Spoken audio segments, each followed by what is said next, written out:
কিন্তু ঐক্যবদ্ধতা আমাদের ঐক্যবদ্ধ হতে হবে।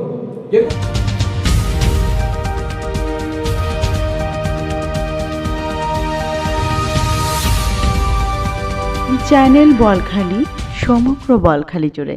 চট্টগ্রামের বোয়ালখালীতে জাতীয় হিন্দু মহাজোট উপজেলা শাখার নতুন কার্যকরী কমিটি গঠন করা হয়েছে।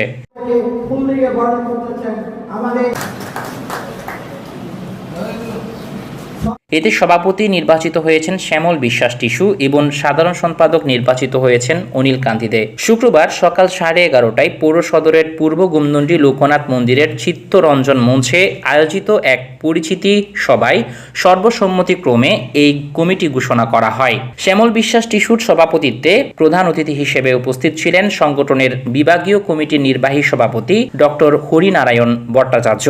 প্রধান বক্তা ছিলেন পলাশ কান্তিনাথ। বিশেষ অতিথি হিসেবে বক্তব্য দেন প্রকৌশলী মৃণাল কান্তিধর, বনবিহারী আচার্য, মৃদুল কান্তি বৈদ্য, সমীর গুপ্ত, দয়াল সামন্ত, লিটন দে ও শ্যামল বিশ্বাস। এই সময় বক্তারা বলেন, ধর্মীয় সম্প্রীতি, সামাজিক ঐক্য ও সনাতন ধর্মাবলম্বীদের অধিকার রক্ষায় জাতীয় হিন্দু মহাজোট কাজ করে যাচ্ছে। নতুন কমিটি বোয়ালখালীতে সংগঠনের কার্যক্রমকে আরও গতিশীল করবে বলেও আশাবাদ ব্যক্ত করেন তারা।